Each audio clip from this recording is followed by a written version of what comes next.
My family pretended for years that I didn't exist. They paid dearly for that mistake. The call came on a Tuesday, a day so sterile and predictable that the sound of my father's voice felt like a glitch in the system.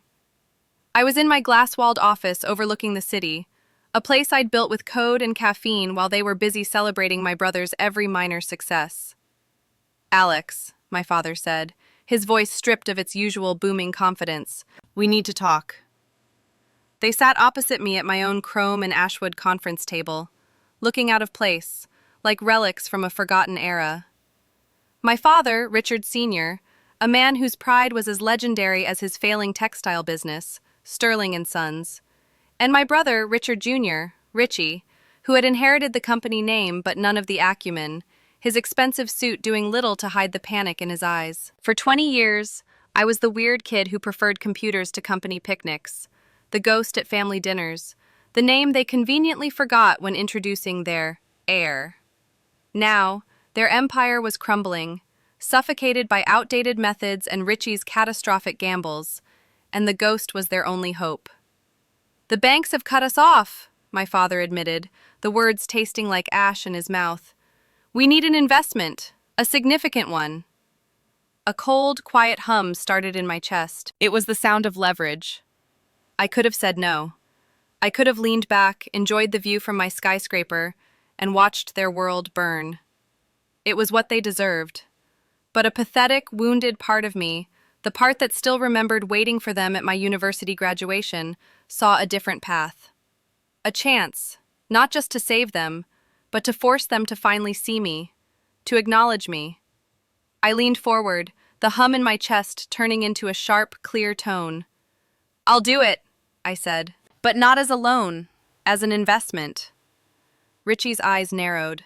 My father remained silent.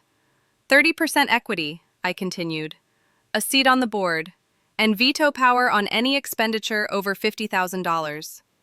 It was an audacious demand. I was asking to become the center of a world that had always kept me on the absolute fringe. My father stared at me, his face a mask of stone. I saw the war in his eyes, his legacy versus his pride. Richie looked like he wanted to lunge across the table, but they were trapped, and they knew it.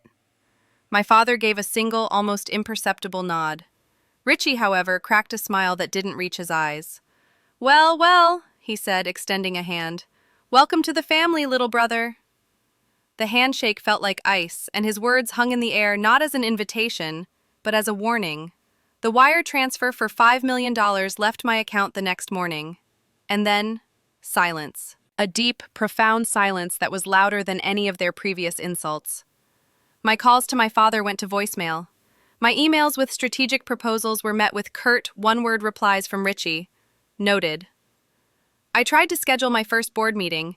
It was indefinitely postponed due to unforeseen scheduling conflicts. They had taken my money and slammed the door in my face, leaving me standing on the porch like a fool. The humiliation was a physical thing, a constant, dull ache in my gut.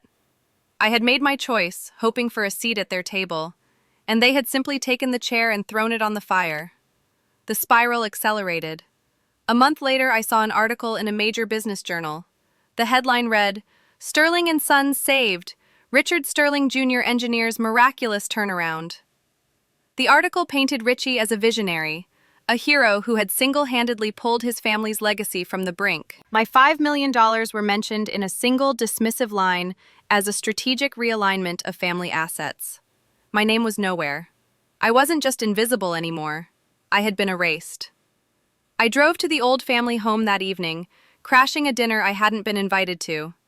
I found them on the veranda, sipping champagne, celebrating their victory. When Richie saw me, his face hardened. "What do you want, Alex?" I held up my phone, the article glowing on the screen. "A realignment of family assets?" I asked, my voice shaking with a rage I could barely contain. My father wouldn't meet my eyes. Richie took a deliberate sip of champagne. "Look, we needed the cash, not your constant lectures about synergy and digital integration. Stick to your computer games, Alex. The adults are handling this." He turned his back on me, and in that moment, the last flicker of hope I had for them died. I was nothing but a walking, talking ATM. The final blow came a week later. An email from my lawyer. They were trying to dilute my shares, a complex legal maneuver designed to use my own money to issue new stock, reducing my 30% stake to a meaningless 3%. They weren't just ignoring me, they were actively, methodically, and legally trying to excise me like a tumor. I had failed. I had given them a sword, and they had immediately used it to run me through. I spent the next 48 hours buried in paperwork, desperately searching for a way out of the trap I had built for myself. My defeat felt total. As I scrolled through the final, executed version of the investment contract on my server, my eyes snagged on a subsection my lawyer, Eva, had insisted on. She'd called it the Arrogance Clause. Section 11, subsection B. It was dense with legalese, but its core was brutally simple. It stated that my investment was contingent on the company making a good faith effort to modernize. Specifically, it stipulated that a failure to fully implement a minimum of 3 key strategic proposals submitted by me within 90 days would constitute a material breach of contract. The penalty for that breach? My entire investment would automatically convert from equity into a controlling interest of 51%. My heart hammered against my ribs. I frantically pulled up my calendar. The 90-day period expired tomorrow, at noon. A surge of triumphant adrenaline shot through me. I had them. They had been so focused on stealing my money they'd ignored the poison pill buried in the paperwork. I grabbed my phone and dialed my father. "We have a problem," I said, my voice cold. "I'm looking at Section 11B of our contract. The 90-day window closes tomorrow." I expected panic, yelling, frantic negotiation. Instead, I heard a low, dry chuckle on the other end of the line. "Oh, that," my father said, his voice dripping with condescending amusement. "Richie's lawyers flagged that weeks ago. Don't worry, Alex, we're in full compliance." I felt my blood run cold. "What are you talking about?" "Your proposals," he said. "We implemented them. We bought 3 new computers for the accounting department. We painted the warehouse loading dock, just like you suggested for improving workflow aesthetics. And Richie held a wonderful 45-minute meeting about our future digital strategy. We have the receipts and the meeting minutes to prove it. You have nothing." He hung up. The air rushed out of my lungs. They hadn't just ignored me, they had performed a meticulous pantomime of respect. They had followed the letter of my contract while gleefully violating its spirit, creating a paper trail that made them untouchable. I was not only a fool, but a legally documented one. I was trapped in the lowest, darkest point of my own failure. I sat in the dark of my office for hours, the city lights mocking me.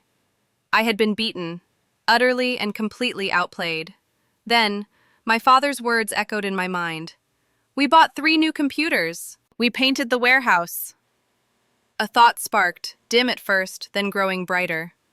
I pulled up my original proposals on my monitor. I hadn't suggested they buy computers. I had submitted a detailed plan for the full implementation of an integrated cloud-based inventory and accounting system. I hadn't suggested they paint a dock. I had proposed an overhaul of logistics and shipping infrastructure to reduce turnaround times.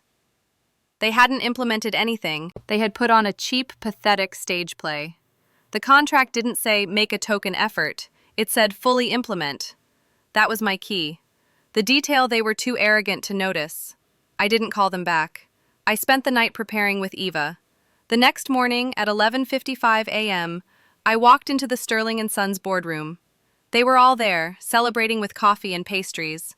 Richie was at the head of the table, laughing, looking every bit the conquering hero. He saw me and his smile tightened. "Look what the cat dragged in. A little late, Alex. The grown-ups have already finished the work." I said nothing. I simply walked to the empty chair beside him as Eva placed a single, thick file in the center of the polished mahogany table. She let the silence stretch for a moment before she began to speak, her voice calm and lethal. She systematically deconstructed their compliance, contrasting my detailed technical proposals with their pitiful cosmetic actions. She explained the legal precedent for material implementation. She presented emails and reports that proved they had done nothing of substance. The color drained from my father's face. Richie stammered, But the computers! We have the receipts!" Eva gave him a smile devoid of all warmth. "Buying a scalpel," she said softly, does not make you a surgeon. She tapped a final document. As per Section 11B, upon their failure to cure the breach, my client's investment converted to a 51% controlling interest in Sterling and Sons. That conversion became effective, she checked her watch, 3 minutes ago. I stood up, the quiet hum in my chest now a roar of pure, cold power. I looked first at my brother, then at my father. Their shock had curdled into disbelief, then into horror. They finally saw me.